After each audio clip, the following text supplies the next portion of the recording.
Chers amis auditeurs de Retour au réel, nous avons le plaisir de recevoir Monsieur Asselineau, qui est certainement un des meilleurs connaisseurs des institutions européennes et des dangers qu'ils représentent pour notre avenir, pour notre souveraineté, pour notre liberté. J'aimerais bien vous interroger sur différentes choses concernant l'Europe. Le pacte de Marrakech, en quoi est-il dangereux ? Le sommet de Bruxelles, en quoi c'est une vaste escroquerie. Et enfin, peut-être terminer par quelque chose de plus positif. Comment sortir de cette Europe qui nous mène à la ruine, et surtout comment se faire entendre des Français qui ont une sorte de religion européiste. Alors d'abord, merci de me recevoir, frère Thierry. Il y a beaucoup de questions à la fois. Il faut essayer de voir les choses clairement. Ce que j'observe depuis 13 ans que j'ai créé, 13 ans et demi maintenant que j'ai créé l'UPR, j'ai créé donc le premier, maintenant ça a fait quelques émules. Il y a quelques personnes qui ont créé d'autres partis qui essaient de s'en inspirer. Mais j'ai été le premier à créer un parti politique pour appeler les Français à sortir de l'Union européenne, de l'euro et de l'OTAN.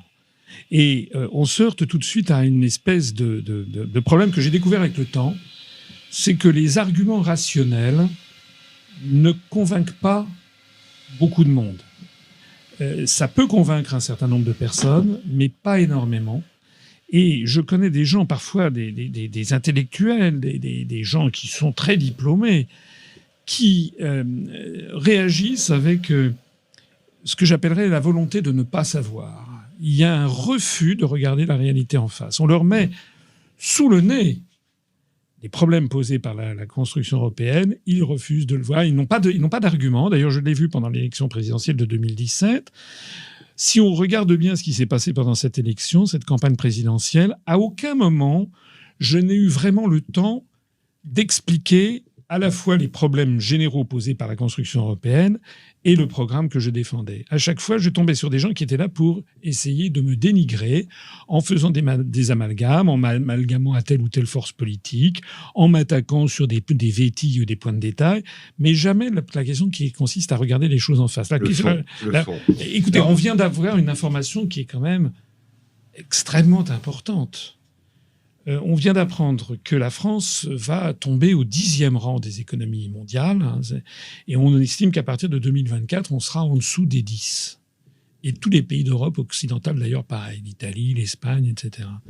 En 1992, on était encore la 4e économie mondiale. Donc ça veut dire qu'il y a des moments où il faut prendre une grande hauteur de vue. On nous avait promis, avec le traité de Maastricht, que la construction d'une Union européenne, ça serait plus de croissance, plus d'emplois, plus de richesse, plus de puissance. Beaucoup de gens sont absolument convaincus que qu'on ne peut pas être tout seul face au monde d'aujourd'hui, et c'est ça. Mais ce que l'on constate, si vous voulez, c'est comme dans les évangiles. On reconnaît un arbre à ses fruits. Et on constate quoi ? On constate que la France, mais pas seulement la France, l'Italie, l'Espagne, le Portugal, ne cessent de rétrograder, et même l'Allemagne, dans le classement des puissances économiques mondiales. On a célébré, enfin on ne l'a pas beaucoup célébré, il n'y avait d'ailleurs pas de quoi de célébrer, mais enfin on aurait pu commémorer l'affaire le 25 juillet dernier. C'était le 20e anniversaire du crash du Concorde à Gonesse, vous savez, qui a marqué, c'était pas le processus qui a mené à la fin du Concorde. Et il faut rappeler que dans les années 60, la France toute seule, à peine accompagnée par le Royaume-Uni, mais qui traînait un peu la patte, la France a été capable, les ingénieurs français ont été capables dans les années 60 de concevoir un avion qu'aucune autre grande puissance, ni les États-Unis, ni l'Union soviétique de l'époque, je ne parle même pas de la Chine ou de l'Inde, qui n'existaient pas en tant que puissance économique, n'ont été capables de faire à l'époque. Alors qu'aujourd'hui, au jour d'aujourd'hui, vous avez la Chine qui envoie une sonde sur Mars, qui envisage d'aller envoyer une station sur la Lune. La France n'est capable de rien. L'Europe n'est capable de rien. La France a été capable de mettre simplement une caméra embarqué sur le projet Persévérance que les Américains vont envoyer sur Mars. Vous faites allusion au Concorde. Disons, on pourrait dire à une autre France. À l'époque, on aurait présenté aux Français le projet européiste, ils auraient hurlé. Comment expliquez-vous que la classe politique, qui était à l'époque majoritairement gaulliste, ait pu se vendre aux partis de l'étranger, comme aurait dit un certain Chirac? Comment expliquez-vous? En peu de temps. Alors, je dirais d'abord, je suis pas sûr que la classe politique était gaulliste. Je pense au contraire que l'un des problèmes, c'est que la France n'a jamais eu une vraie majorité gaulliste ou gaulienne, si vous voulez.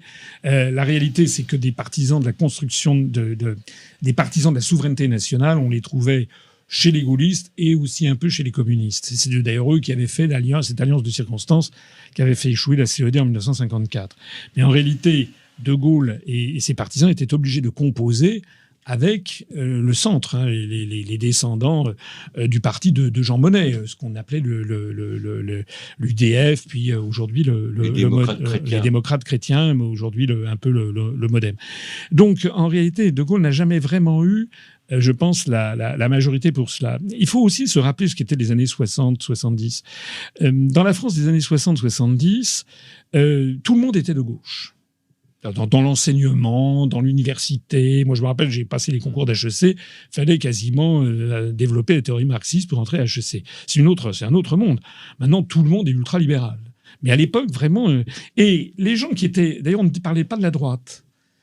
Il y avait la majorité et la gauche. Le mot même de droite avait disparu du champ sémantique. De telle sorte qu'il y a un certain nombre de jeunes responsables politiques qui... ne voulant pas, qui étaient fondamentalement anticommunistes ou contre la gauche, mais voulant se donner un air de modernisme, ont embrassé l'idéologie de la construction européenne. Ce qu'il faut bien comprendre, c'est que dans les années 60-70, l'Europe, moi je sais, j'ai été baigné là-dedans, paraissait naturel, puisque c'était, voilà, on est copains, on voyage, on peut aller voir nos amis allemands, on est contre la guerre, qui peut être contre... D'accord. Voilà, on est très loin de l'Europe des nations. Oui, oui. Mais rappelez-vous que lorsque De Gaulle, par exemple, lançait le plan Fouché, il y avait déjà énormément de critiques contre De Gaulle. Hein, les radios périphériques en France, pourquoi on les appelle les radios périphériques? Elles ont été installées avec des capitaux américains, en Europe 1 en Allemagne, RTL au Luxembourg, Radio Monte Carlo à Monaco, et puis ce qui est devenu Sud Radio à Andorre, parce que il y avait un monopole des ondes sur le territoire national. Et ces radios étaient là pour véhiculer souvent des analyses anti-gaullistes et très pro-européennes. C'était bien sur ce créneau que s'était développée la candidature de quelqu'un comme Jean Le Canuet. Donc il y a eu des gens, une génération d'hommes politiques qui ont embrassé la construction européenne parce que c'était assez pratique. On était européens, mais ça n'avait que des avantages. On était moderne, on était pour l'ouverture sur l'étranger, pour les voyages, et on avait l'impression que ça n'avait aucun inconvénient. Et d'ailleurs, beaucoup de nos compatriotes sont restés là-dedans. Le problème, c'est qu'aujourd'hui, beaucoup de nos compatriotes ne font toujours pas le lien entre notre appartenance à l'Union européenne, qui est un truc très lointain, et concrètement ce qu'ils observent. Parce qu'un étudiant dans les années 60 va aller, comme aujourd'hui, étudier dans n'importe quel pays d'Europe. En 1268 aussi, à Montpellier, oui. La première université d'Europe. C'est un argument qui est complètement faux. Bien sûr. Mais on a mis dans la tête des gens aujourd'hui que si vous êtes contre la construction européenne, c'est d'abord que vous êtes un affreux réactionnaire, pour pas dire un facho, etc. Parce que la réaction, c'est la vie. S'il n'y a plus de réaction, on meurt. Mais on a diabolisé toute idée, toute réflexion de cette nature, et on refuse de faire que les gens comprennent la relation de cause à effet qu'il y a. Lorsque, par exemple, les Français se plaignent de voir l'état d'indigence de nos commissariats de police, de nos hôpitaux, de nos écoles, de nos routes, etc. Ils ne voient pas la relation de cause à effet qu'il y a entre ce qu'ils constatent au jour le jour et notre appartenance à l'Union européenne. Entre la délocalisation. Voilà. Ils constatent qu'il y a des délocalisations industrielles et ils ne comprennent pas que ceci découle des traités européens et de la libre circulation des mouvements de capitaux qui est inscrite dans les traités européens. Donc moi, depuis 13 ans, j'ai pris mon bâton de pèlerin et j'essaye contre vents et marées, à temps et à contre-temps, hein, comme on dit dans l'Église, j'essaye à contre vents et marées d'expliquer aux gens la relation de cause à effet qu'il y a entre notre appartenance à l'Union européenne, qui a priori a été présentée comme une belle chose. Moi aussi, hein, la première fois que j'ai eu le droit de vote, j'avais voté pour la liste de Simone Veil, j'étais étudiant à HEC. Eh oui, mais parce que j'étais pro-européen. Bon, j'avais 20 ans. Donc vous êtes un converti. Mais parce que j'ai découvert ensuite la réalité des choses. Quand j'ai vécu au Japon, quand j'ai vu... Les Français devraient voir que le train de vie a diminué en quelques années. Oui, mais il y a... La France s'appauvrit. Oui, mais c'est des choses écoutez, concrètes. je regarde assez régulièrement les messages qu'envoient les lecteurs, par exemple, de tel ou tel journaux, en particulier sur les sites Internet du Figaro.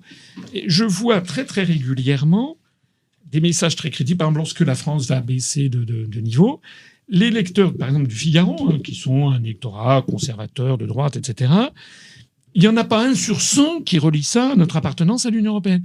Ils vont être là à taper, c'est le nombre de fonctionnaires, c'est les taux des prélèvements obligatoires. Je rappelle que je ne suis pas un fanatique des prélèvements obligatoires, mais je rappelle que des pays comme la Norvège ou l'Islande sont des pays qui ont des prélèvements obligatoires au moins aussi élevés que les nôtres, sinon davantage, et qui se portent beaucoup mieux. À peu près pareil. Voilà, mais qui n'ont pas...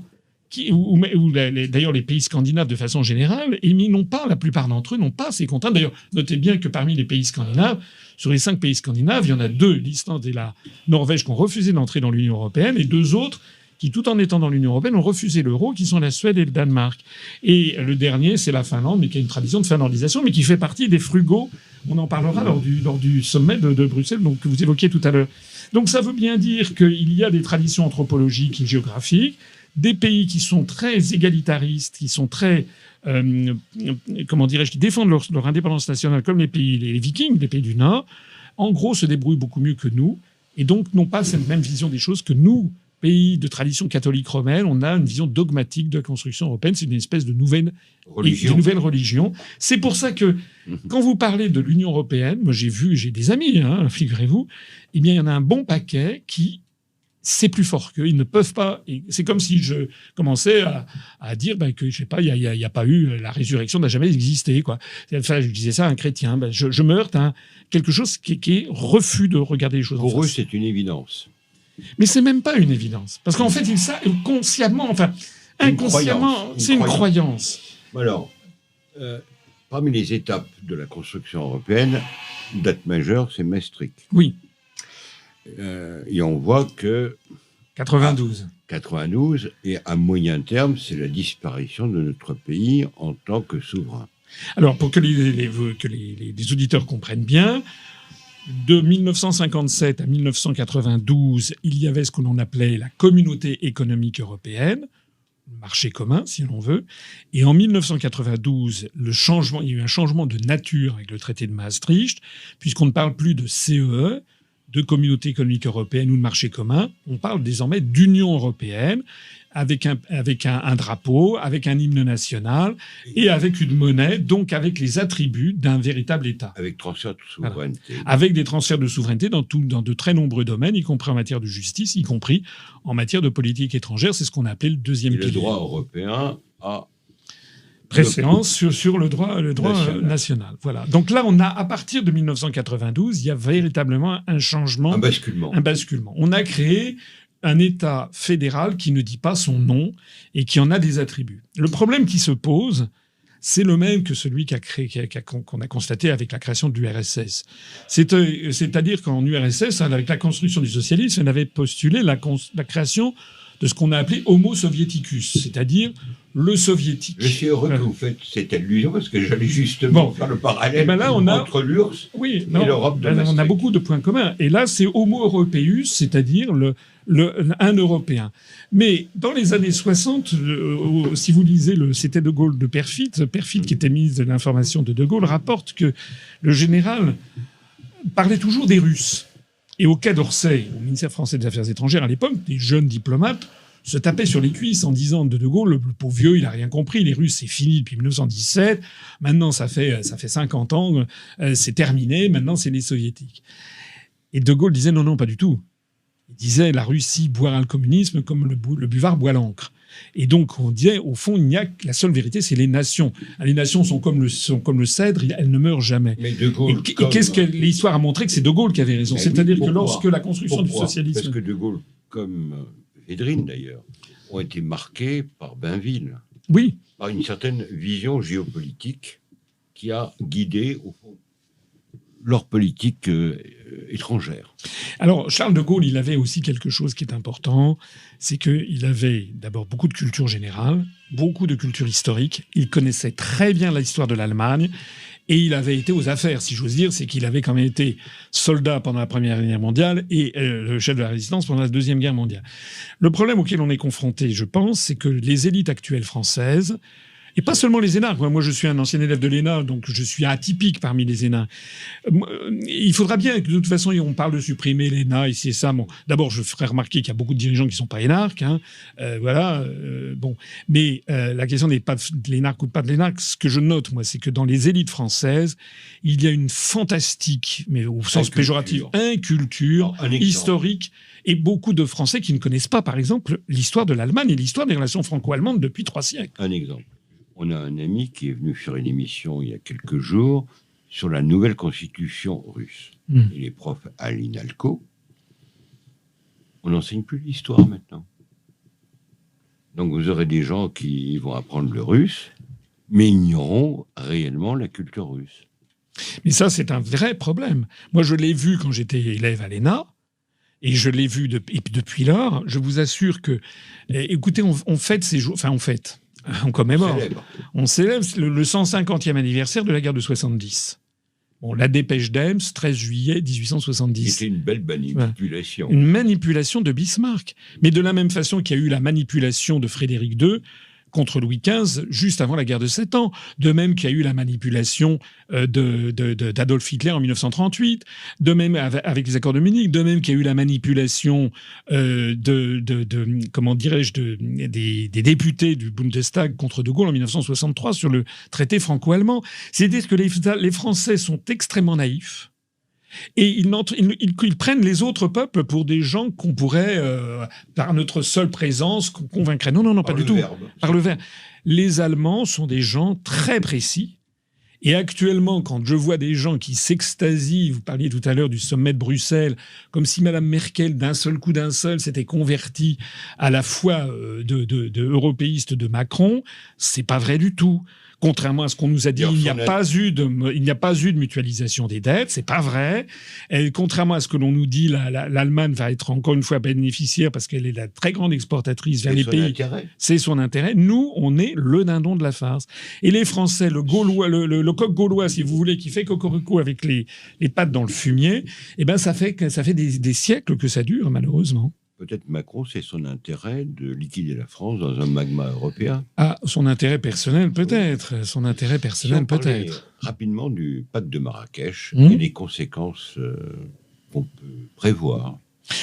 Le pacte de Marrakech, j'ai fait une très longue vidéo sur notre site. J'en profite pour faire un petit peu de pub. Ça s'appelle upr.fr ou sur notre chaîne de télévision YouTube UPR TV.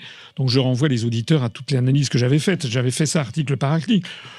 Disons que, d'une façon, pour résumer de façon extraordinairement rapide, on peut dire que le pacte de Marrakech consiste à normaliser, si j'ose dire, le principe des migrations. C'est-à-dire que ça serait alors là, homo migrans, hein, c'est-à-dire la vocation des êtres humains serait de migrer et que finalement on serait tous là à en prendre conséquence, à ne pas y voir malice, etc. Citoyens du monde. Voilà, c'est exactement ça. Or, de ce point de vue-là, moi ce que j'ai dit, c'est que la première chose à faire dans ce genre de situation, c'est quand même de demander aux Français s'ils sont d'accord. Parce qu'on a des décisions qui sont prises depuis maintenant des années et des années dans tous les domaines où on ne demande jamais aux Français s'ils sont d'accord, y compris sur certains choix anthropologiques et sociaux fondamentaux. Alors, est-ce que c'est pas un acte de haute trahison ? Évidemment. Du point de vue juridique. Mais tout est acte de haute trahison. Enfin, moi, nous avons fait un dossier, on en était à 13 ou 14, il va falloir l'actualiser. Le nombre d'actes de haute trahison commis par Macron, c'est considérable. Y compris ce sommet de Bruxelles où l'on a osé dire aux Français, vous vous rendez compte, on va recevoir 39 ou 40 milliards d'euros. Alors que si vous regardez, là, j'ai fait une vidéo sur ce sujet, il y en a d'autres d'ailleurs nous ne sommes pas les seuls, il y a d'autres qui ont tiré la sonnette d'alarme. On va probablement, alors c'est pas sûr parce que ça dépend des clés de répartition, mais en réalité c'est la Commission européenne qui va s'endetter et la Commission européenne va se retourner ensuite vers les États.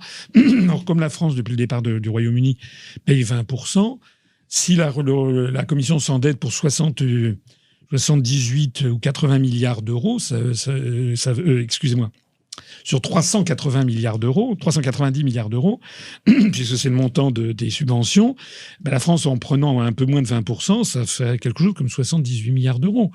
Ça veut donc dire qu'on va peut-être rembourser 2 fois ce qu'on emprunte, ce qu'on va recevoir. Enfin, c'est fou, quoi. Qu'il n'y ait pas eu de réaction. Tous les médias officiels chantaient les louanges de Macron qui avait remporté, soi-disant, un grand succès. C'est un des problèmes de la France. Je parle souvent, par exemple, le Brexit au Royaume-Uni. Les Britanniques ont voté pour le Brexit, mais parce qu'au Royaume-Uni, vous avez une presse qui est en relief. Vous avez au Royaume-Uni une presse qui dit à la fois, par exemple, le Daily Telegraph, qui est l'équivalent un peu du Figaro, mais aussi des tabloïds, ont fait campagne pour le Brexit. Vous avez également au Royaume-Uni des grands chefs d'entreprise. Il y avait une liste de 343 chefs d'entreprise britanniques qui avaient appelé à voter pour le Brexit. Si vous allez en Scandinavie, en Norvège, vous voyez des médias qui disent exactement ce que je dis. Sauf qu'en France, ce que je dis, c'est blacklisté. Et pas seulement moi, d'ailleurs. Florian Philippot, il caracolait, il était invité dans tous les médias du temps où il était au Front National, dont je rappelle qu'ils ont bien précisé qu'ils refusent de sortir de l'Union européenne et de l'euro. Madame Le Pen l'a encore dit il n'y a pas très longtemps. Mais depuis que Florian Philippot a créé son propre parti politique pour s'inspirer, en fait, très largement de ce que l'on dit, il ne passe plus nulle part non plus. En France, si vous voulez, vous avez une presse qui dit, toute la presse, tous les médias, tous les journalistes disent en fait la même chose sur ces sujets. Je pense que la France est un des pays les plus muselés du point de vue de la liberté des médias. Donc il n'y a que les médias alternatifs. Voilà. Pour conclure, quelles sont l'issue possible de ce monde catastrophique auquel peut nous conduire l'Europe? Quelle voie politique voyez-vous? Moi, et les moyens techniques. Alors, vous avez 2 écoles. Vous avez l'école des gens qui foncent, moins ça va, moins ça marche, et on accélère le processus. C'est la fin de l'Union soviétique. Hein. Ça ne marchait nulle part, mais les gens, vous expliquez toujours, ça n'est pas de la faute du socialisme, c'est parce qu'il n'y a pas assez de socialisme. Parce qu'il y avait un grand économiste qui avait vu il y a très longtemps la chute de l'URSS. Emmanuel Todd l'avait écrit en 1976 dans La chute finale. En français. Voilà. Et en allemand aussi. Oui, il y a eu des gens, mais c'était Vox clamans in deserto, personne ne les écoutait parce que on considérait que c'était des hurluberlus. Si, Hayek était quand même relativement écouté. Très peu. Je disais tout à l'heure, dans cet entretien, que dans les années 70 du XXe siècle, tout le monde en France était de gauche. Enfin, tous les gens qui avaient Oui. D'ailleurs, Giscard avait dit qu'il allait vider le programme commun de sa substance. Et lorsque Emmanuel Todd a sorti son bouquin La chute finale en 76, le journal Libération, ça avait dit, c'était fichu s'était moqué de son livre. Alors, quels sont les... Alors moi, ce que je pense, c'est que vous avez une partie des gens qui foncent de plus en plus. Ce sont les partisans de l'endettement, de la mutualisation des dettes qui n'a pas eu lieu, je le rappelle. C'est ça. Le fait que la Commission européenne s'endette, d'abord, ça a déjà eu le cas. Il y a déjà eu le cas. Ça n'est pas du tout la même chose que la Commission européenne s'endette, plutôt que le fait que tous les États soient responsables des dettes des uns et des autres. Hein, d'un point de vue, ça n'a rien à voir. Mais donc, vous avez ceux qui veulent forcer le destin, et puis vous avez ceux qui disent, mais de toute façon, ça va exploser. Voilà. Moi, je suis de ceux qui pensent que de toute façon, ça va exploser. Simplement, plus le temps tarde, et plus ça risque d'exploser de façon catastrophique. Ce que nous disons, c'est qu'il faudrait une retraite en bon ordre. Et regardez les Britanniques. Les Britanniques, c'est un peuple qui me fascine. C'est quand même des gens très intelligents qui ont fait des choix historiques souvent extrêmement pertinents et avant les autres. Et si les Britanniques sortent de l'Union européenne, c'est un signal rouge qui devrait s'allumer dans la tête de tous les Français. Ils s'en sortent d'abord et avant tout parce qu'il s'agit d'un problème de démocratie, voilà. Et puis parce qu'ils savent que le système n'est pas viable. Ce que je crains, c'est que nous restions à la traîne et que nous ne puissions pas en sortir de façon comment dirais-je, réglé, honorable, en calmement, avec l'article 50 du traité de l'Union européenne qui a prévu la possibilité d'une sortie de l'Union européenne. Il faut déclencher l'article 50, annoncer à ses partenaires qu'on veut en sortir et négocier un accord de retrait pendant 2 ans. Et puis voilà. Et puis, alors le problème évidemment est compliqué par l'affaire de l'euro que les Britanniques n'avaient pas. Mais de toute façon, l'euro finira par exploser. Alors ça, c'est une autre... j'ai pas le temps d'ici d'exposer. Ça sera une autre émission. Ça sera une autre émission, mais si vous voulez, vous avez un système qui est de toute façon, qui n'est pas viable sur long terme. D'ailleurs, on voit bien. J'ai fait récemment une vidéo, alors c'est un peu technique, j'ai fait une série de 4 vidéos sur les questions financières. Vous avez tous les mois la Commission européenne, ou les États européens qui nous annoncent des centaines, parfois des milliers de milliards d'euros qui sont mis sur la table. Alors, les Français sont un peu ébobis parce qu'ils ne comprennent rien. On leur explique quotidiennement qu'il n'y a plus d'argent nulle part pour payer une infirmière et tout. Et puis d'un seul coup, on leur dit, tiens, il y a 1500 milliards d'euros par...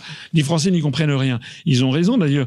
Tout ça, ce sont des jeux d'écriture. Et en fait, pour empêcher que l'euro explose du fait du risque italien notamment, la Commission européenne, enfin la Banque centrale européenne, excusez-moi, rachète en permanence des dettes du Trésor public italien, au mépris d'ailleurs des traités européens, pour faire en sorte de faire baisser le taux d'intérêt sur la dette italienne. Mais il y a un moment à partir duquel, vous savez, il y a un proverbe boursier qui dit « les arbres ne montent pas jusqu'au ciel ». C'est-à-dire qu'on est dans un processus d'addiction. C'est-à-dire que on a commencé par le tabac et l'alcool, après ça on est passé comment dirais-je, au cannabis, et puis après au LSD, et puis maintenant on est en train de passer à la cocaïne, et puis après ça sera l'héroïne. C'est-à-dire que chaque année qui passe, la Banque centrale européenne met des milliards d'euros de plus de création monétaire pour essayer de racheter de façon fictive des dettes, notamment des pays du Sud. Alors dans l'Europe, vous avez certains pays qui, par certains aspects, résistent, disons, à l'européisme. On peut penser à la Pologne et à la Hongrie. Et à l'heure actuelle, apparemment, Bruxelles ne leur fait pas trop de reproches. Oui, alors j'avais alors plusieurs choses à vous dire. Oui. Premièrement, vous noterez avec moi cette chose assez intéressante, c'est que la Pologne et la Hongrie étaient justement les pays qui résistaient à l'Union soviétique. On a eu en 1956 la tentative de révolution à Budapest, avec la révolution hongroise qui a été écrasée dans le sang, et puis vous avez eu à nombreuses reprises les Polonais et jusqu'à Solidarność, etc. Je me rappelle d'ailleurs avoir lu, lorsque la Pologne est entrée en 2005 dans l'Union européenne, j'avais lu dans je ne sais plus quel journal un correspondant qui était à Moscou et qui disait qu'il avait demandé aux Russes ce qu'ils en pensaient, à des dirigeants russes qui se tapaient sur les cuisses en disant on leur souhaite bien du plaisir, nous on a déjà eu les Polonais dans le camp socialiste. Bon, donc effectivement ce sont des pays qui sont irrédents.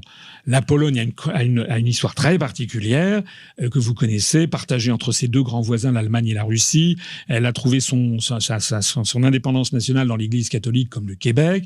Ce sont des pays qui sont restés très, très, très, très, très jaloux de leur indépendance nationale, de même que la Hongrie, qui est un isolat en termes linguistiques, en termes ethniques. Vous le savez, ce sont des pays très, très, très différents. Alors, ce que je vois, c'est qu'effectivement, ils sont aussi le poil à gratter dans la construction européenne, comme par hasard, ce qui est encore une preuve de parallélisme des forces. Il pourrait être peut-être notre modèle. Oui, mais non, parce qu'en fait, contrairement, une fois Zemmour il m'avait invité, et puis il m'avait dit, mais regardez, la Pologne et la Hongrie peuvent très bien lutter contre l'immigration comme elles le veulent. C'est pas vrai du tout. Il y a eu ce truc qui a été débunké, comme on dit maintenant, c'est-à-dire que des gens sont allés à la recherche. En pourcentage des populations, la Hongrie a autant de populations immigrées que la France voit autant d'arrivées d'immigration. Donc, la question qui se pose sur ces questions migratoires qui intéressent tant les Français, c'est de savoir qui, en définitive, décide. Parce que, si vous voulez, si vous devez être dans un club pour en violer les règles, autant ne pas être dans le club. Parce que c'est ça qu'on nous explique. Ça, c'est les propos à la Mélenchon.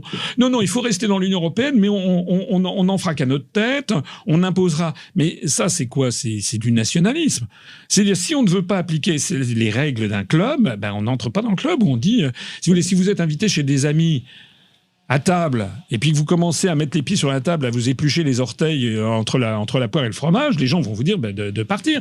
Il y a une façon de se tenir, il y a un savoir-vivre ensemble. On a des traités, c'est pas fait pour les chiens. Les traités, c'est un grand proverbe latin, pacta sunt servanda. Il faut respecter les traités, et nous, on propose de respecter les traités, puisqu'on propose d'en sortir, justement, en respectant la clause de sortie. Est-ce que vous ne pensez pas que des électrons libres, comme Onfray, peuvent porter leur pierre oui, cette contestation, disons, disons des élites ou de l'oligarchie régnante? Oui, sans doute. Moi, ce que je vois, c'est que Michel Onfray, il a de la chance. Il a une couverture médiatique extraordinaire.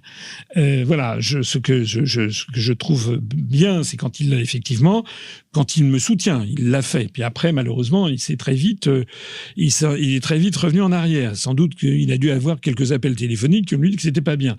Voilà. Moi, ce que j'aimerais savoir, c'est que M. Onfray, Mme Polony, ce genre de personnes, ils font partie de ce que nous, on appelle les alter-européistes. C'est-à-dire des gens qui critiquent, on pourrait mettre Mme Le Pen, M. Dupont-Aignan. Ce sont des gens qui critiquent, et puis ils arrivent devant le Rubicon, et là, ils s'arrêtent et ils pêchent à la ligne, comme on dit. Et ils ne franchissent pas le Rubicon. C'est-à-dire que ce que nous, on dit, c'est ça va. L'histoire de l'autre Europe, on a donné. C'est à chaque fois, on parle d'autre Europe. Donc il y a un moment à partir duquel il faut en tirer les conséquences. Vous savez, on ne stipule pas pour autrui. Parce que les gens qui vous proposent une autre Europe voudraient une Europe à la française.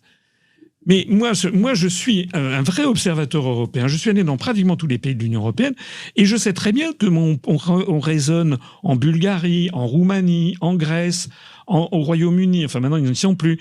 Chacun voit midi à sa porte. Mais tout ça, ça ne fait pas... Les gens, on ne va pas les forcer on ne va pas imposer au peuple scandinave, par exemple, la vision, ou néerlandais ou aux Allemands, la vision française des services publics.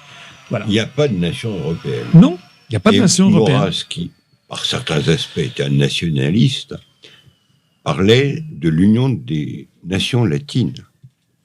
Oui, alors, personnellement, je n'évoquerai pas trop Maurras, ni le nationalisme. Vous savez que nous on se définit nous-mêmes, l'UPR, comme un mouvement de libération nationale, et on reprend volontiers cette formule de Gaulle qui disait « nous ne sommes pas des nationalistes, nous sommes des nationaux ou des patriotes ». Et il disait un patriote, c'est quelqu'un qui aime son pays, un nationaliste, c'est quelqu'un qui déteste le pays des autres. Nous, on ne déteste pas le pays des autres. Moi, j'aime bien les autres pays. Simplement, je respecte... la même chose. Moi, je respecte l'indépendance des autres. Je ne veux pas qu'un conglomérat qui constitué de l'Allemagne, des Pays-Bas, de la Pologne, je ne sais pas qui, impose aux Français une vision qui ne correspond pas à la vision française. Mais je ne veux pas non plus que la France impose aux Néerlandais ou aux Lituaniens une vision qui n'est pas la leur. Donc, ce que nous, on pense, c'est que le monde de demain, on doit en revenir, en fait, au monde qui était sorti des traités de Münster et d'Osnabrück, des traités de Westphalie à la fin de la guerre de 30 ans, 1648, qui avaient été magnifiés par le Congrès de Vienne en 1815, c'est-à-dire le concert des nations. Avec une organisation, nous, on n'est pas contre l'Organisation des Nations Unies, mais simplement, il faudrait qu'on revienne à son truc d'origine. Parce que dans la Charte des Nations Unies, il y a la non-ingérence dans les affaires intérieures des autres États. Or, maintenant, il n'y a plus que ça. L'Occident passe son temps à faire de l'ingérence dans les affaires intérieures des autres États. Donc, si on revient à la charte d'origine de San Francisco de l'ONU, eh ben nous, on n'a rien à redire. Et nous, on pense que le XXIe siècle devrait être un siècle où on doit être en connexion avec tout le monde. C'est d'ailleurs ce qui s'impose. Regardez Internet. Une fois, j'ai vu, il y a un site internet extraordinaire, je ne sais pas s'il existe encore, qui avait fait par des sectes, des espèces de camemberts de tailles différentes, et ils avaient calculé les liens d'amitié transnationaux ou internationaux, et par pays. Et on s'apercevait que les pays avec lesquels... Les connexions Facebook, je parle de Facebook, les liens d'amitié étaient les plus importants pour la France, c'était la Belgique wallonne, la Suisse romande, l'Algérie, le Maroc, la Tunisie, le Sénégal. C'est-à-dire des grands pays francophones. Et le Canada, le Québec, voilà. Et puis si vous regardiez l'Espagne, alors eux, c'était l'Argentine, le Mexique, voilà. Et voilà. Et si vous regardiez la Turquie, l'Allemagne, pardon, c'était la Turquie, l'Autriche. C'est-à-dire, voilà.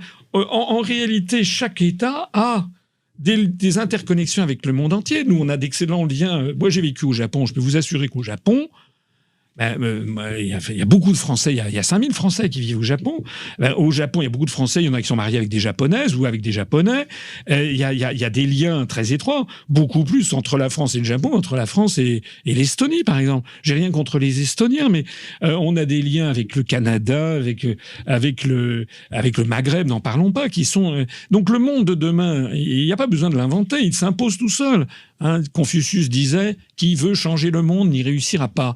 Le monde de demain, celui d'ailleurs d'aujourd'hui, c'est des interconnexions planétaires. Simplement, ce pourquoi nous militons, c'est de la même façon qu'il y en a qui militent, et ils ont raison, pour la biodiversité.